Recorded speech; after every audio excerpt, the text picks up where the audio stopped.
This is FRM Part 2, Book 4, Liquidity and Treasury Risk Measurement and Management, and the chapter on Contingency Funding Planning, which, according to the authors of this chapter, is essentially a logical connection to the liquidity stress testing models that we looked at in a previous recording.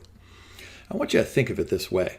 Think of the financial institution as part of its regular, normal business operations, evaluates the liquidity position over the course of some time period. I want you to think of it as a long, thin rectangle. And what did we do in that previous recording? We took that long, thin rectangle, which essentially is an evaluation of low impact, high probability events. And then we extended it upwards, right? And what did we do? Remember, we did a cash flow survival horizon. We looked at cumulative cash flows over a couple of weeks all the way out to a year. So we extended it upwards and we stressed each of those points on this long, thin rectangle. Well, the CFP is actually a document which then adds value. It's kind of an output of the stress test in which it evaluates high impact, low probability events, which sounds an awful lot like our discussion back in value at risk and cash flow at risk. And what this document does is it allows the financial institution to manage periods of high stress, whether they come from market-wide factors or those that are internal to the firm. Now, this is a relatively short chapter. It's only about 10 pages, and so we only have 3 learning objectives, and in fact, we only have 10 or 12 slides inside of this slide deck. So this will be a relatively short slide deck. But go ahead and look at some of these learning objectives. Let's look at that first one. Discuss the relationship between contingency funding plan and liquidity stress testing. Oh my goodness, I've already done most of that. So we'll have a couple of slides on that. We'll look at key considerations from the design of the CFP, and then we'll look at some key components. I think you'll like the outcome of these learning objectives because they logically flow from what we did back in liquidity stress testing. And it's really just a logical component of the general sense of risk management that we've been talking about in these series of videos. All right, so let's go ahead and define this contingency funding plan. What did I say to you just a moment ago? It's some comprehensive document. And like all documents out there, it's going to provide us with some benefits. So what are some key benefits that we get from this comprehensive document? Look at that first block point, outlining alternative funding options depending on what happens during those liquidity stress tests. So we need to figure out, all right, does this stress event, is it actually going to occur? And then what are our sources of funding compared to what they were estimated or projected? You can think of this document as a future emergency response plan that has additional insights beyond, let me do this little long, thin rectangle, beyond what shows up in that long rectangle. And then, of course, as any good plan does, it has some course of actions to mitigate the risk. Not only do we have to have knowledge of that risk, right? What do I tell you guys all the time? Identify the risk, but we need to make sure that we are prepared to go from this long, skinny rectangle to a huge event. What did I say just a few moments ago? High impact, low probability event. Let's go ahead and finish up that first learning objective. Look at that first block point. The CFP feeds off the stress testing exercise. So I think that's the important potential answer to that first learning objective that will come up on an exam. You do all the stress testing and then you put together this document. And then, of course, map out possible liquidity positions over time. So look at the arrow boxes that we have listed for you below. So here's how we put together this CFP. Identify stress events. Boy, we do lots of identification in all these series of recording. Assess, so there's quantify, assess levels of severity, assess funding sources, identify other kinds of sources out there that maybe the financial institution has yet to pursue.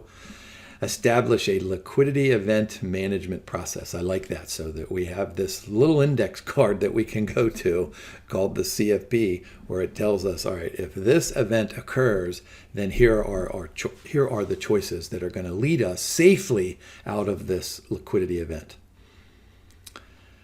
And then, of course, any good strategic plan has some consideration for monitoring.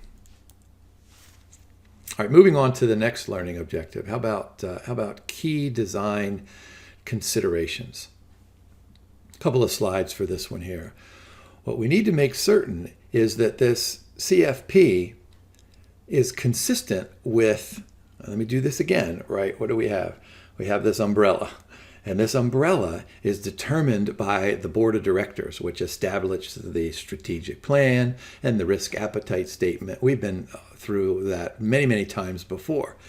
So the board of directors establishes, how wide of an umbrella that the business is going to have, how thick is the material in the umbrella, and really, is it going to cover us just for rainstorms? Is it going to cover us for snowstorms? Is it going to cover us? Now, this is what we're doing here, right? Liquidity stress events.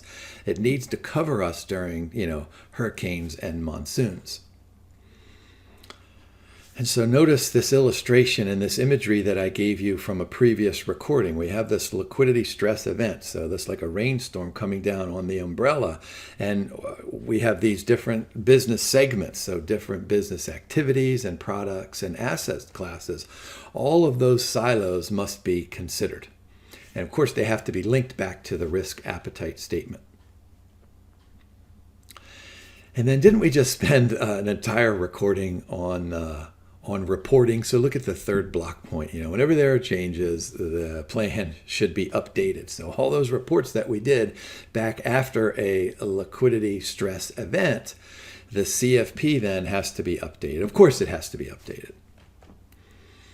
How about integration with broader risk management framework? All right, look at this. So we have a crisis management program, business continuity, capital management, and then risk management. So think about that as part of the umbrella.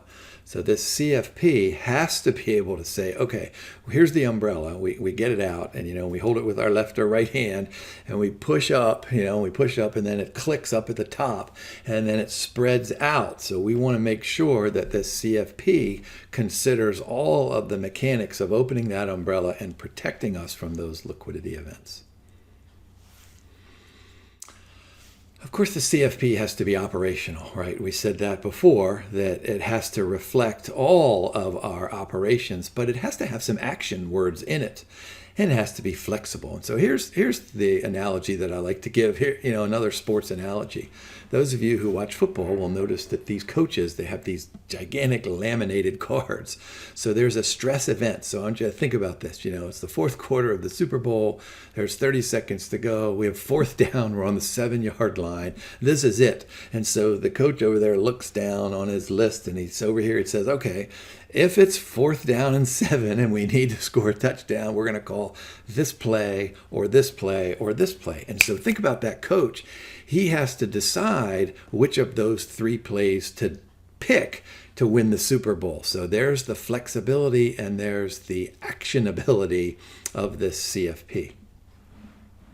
Of course, it has to include all relevant stakeholder groups. And so these are all of, not only are these the individual business units, but all of the committees that surround these business units. Like, we spent some good time talking about the Asset Liability Committee, but there are also other committees out there, whether they're inside of the board of directors or outside of the board of directors, that are operated by senior leaders. Communication plan, again, we just talked about reporting, we talked about communication before, and so, of course, this goes back to the board of directors having a risk culture and saying, you know what, all this stuff is super important to everybody inside of the financial institution, and this is how we're going to communicate on a weekly basis, on a monthly basis, or under a stressed event, we're gonna communicate on an hourly basis. All right, let's move to that last learning objective: key components of a CFP framework. And so what we're trying to do here is we're trying to take a step back and say, all right, what is the big picture of all of this? We know that we're going to have liquidity stress events. How are we going to handle those? Well, you need to have somebody in charge. So look in the very middle there. What color is that? Red. Governance and oversight. And so let's look at this, the circularity of this illustration. Let's start down on the bottom left. Of course, the board of directors is in charge, and they hire and fire senior management to oversee the implementation of the strategic plan. And inside of that will be this CFP. Of course, the treasury role is super important. And then over there on the purple, ongoing monitoring of the firm's liquidity position by this liquidity crisis team. Let me tell you just a quick story. I have students over the years who will come into class during the course of the semester, and they'll say, hey Jim, when are we having a test? When is our paper due? How many pages does this have to be? Give us more information. And I'm not that kind of a professor. I like to leave things vague. And I always respond to these students. I say, look, I'm a professional. I know what I'm doing. I'll give you the deadlines. I'll tell you about this stuff when it's time. But you need to figure this stuff out on your own. And then I look at them and I say to these individual students, I say, you know what? You worry too much about this stuff. You need to grow up and get a job in the liquidity crisis team for a financial institution so you can channel all of your worries and you can be compensated for the stress that you're imposing on your life. I say to these students, you'll be great liquidity crisis managers because you're worried about page lengths on one of my papers. Of course, proper communication, we mentioned that before. And then this is really where the governance role, kind of links all of the boxes inside of that circle. It establishes policies and procedures to govern the entire process. Let's look a little more deeply into these key components. Let's do scenario analysis and liquidity gap analysis. And you might remember when we did that cumulative cash flow during our stress testing chapter, we had some cash flows and then we had inflows and outflows. And then somewhere in the bottom, we had a liquidity gap analysis. All right. So this is going to be a part of what we've done in liquidity stress testing. Remember what I said earlier? I used that word companion, which I took right out of the chapter. But the important thing here is that it must show consistency. And so let's think about this. Let's suppose that my student who's in charge of liquidity stress testing is saying something like, oh my gosh, we have some correspondent banking relationships, or we have a subsidiary over in Hungary, and I'm worried about a collapse of the Hungarian forint, right? And I'm worried about how that's going to affect our balance sheet. And then over here, we have individuals working on the CFP, and these individuals are looking at my former students saying, what are you worried about that over there? Well, that's nothing. That's only $10 on our balance sheet. We're more worried about something that's going over here. Did you hear what's happening over in Jim's neighborhood? Now, I live in a neighborhood that's about, maybe 100 homes.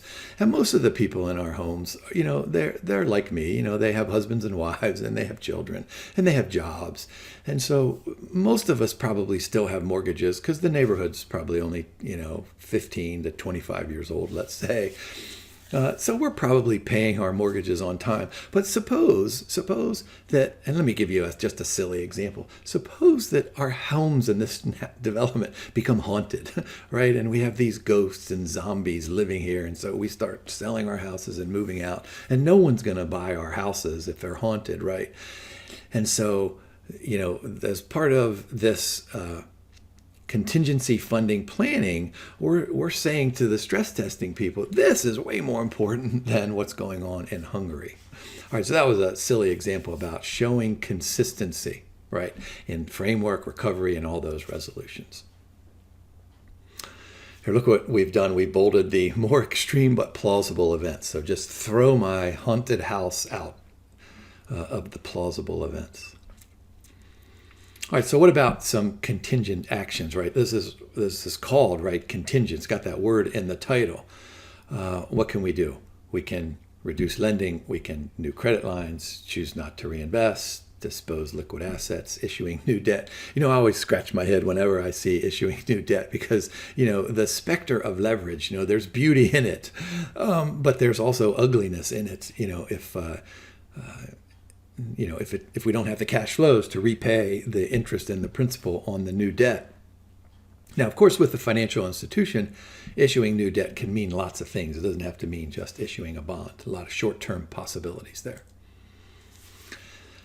Monitoring and escalation, of course, include an assortment of measures to monitor. We've always got to, I have a colleague who's an operations guy, and he talks about the end scan all the time. Scanning the environment, right? We've got to monitor the internal environment and the external environment. So look at those circle points.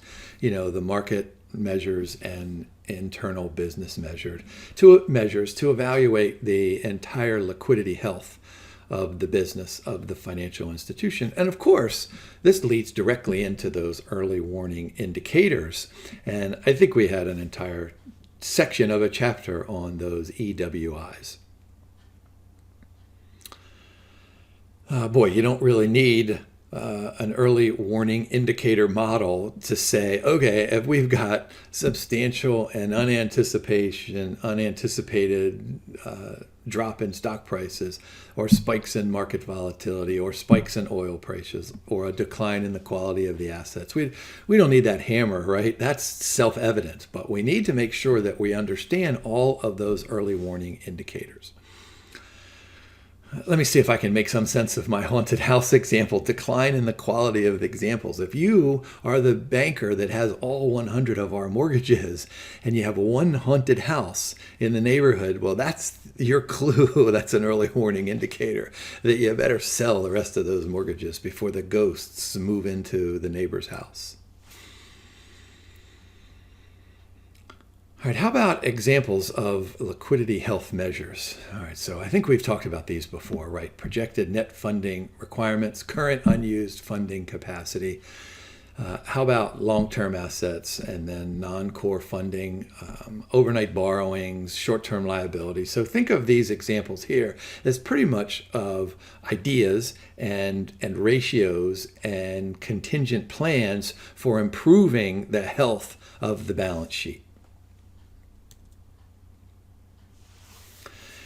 The end of this chapter has a discussion on how does the CFP suggest a framework to evaluate how severe this liquidity event is, and calls it escalation.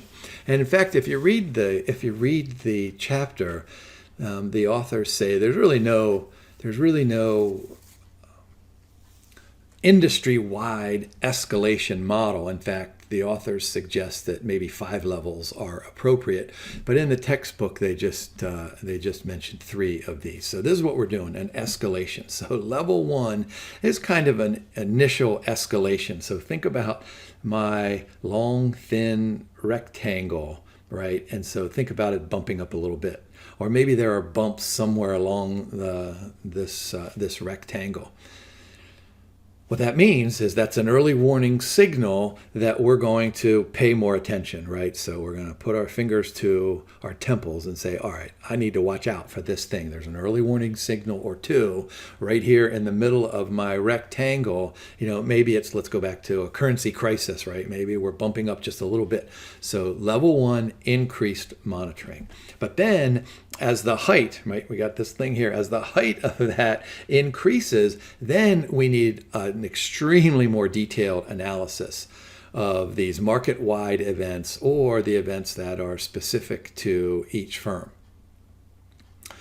Now, the important thing is to evaluate whether or not that little bump, is that just part of it? Is that just changed in our normal business operations? Do we have to heighten the rectangle? Or is this truly a potential liquidity event? So the answer to that question is, all right, if that event is going to change the risk profile of the bank, if that's going to cause the board of directors to go back look at the risk appetite statement, well, then we need this more detailed analysis, right? And this is like in baseball, right? You have an on-deck hitter and you have a pinch hitter. So you have these people who are ready to come into the game if they're needed. And so that's what we want to do, is make sure that our attention is on that event and then possibilities of recovery. And then if it escalates to level 3, so here we got this little thin thing. If we're all the way up here, it's turned into a big old square, then we're in crisis mode and we need to worry about survival.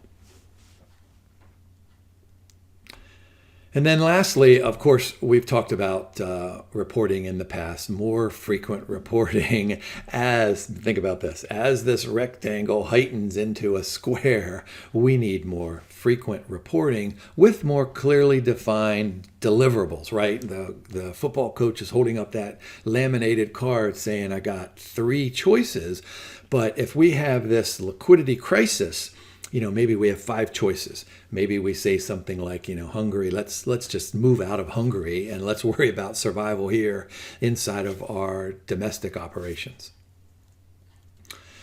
And that takes us through our learning objectives. So I did promise you a relatively short recording, and I promised you that this would be pretty straightforward. So I think you guys should do okay on these questions.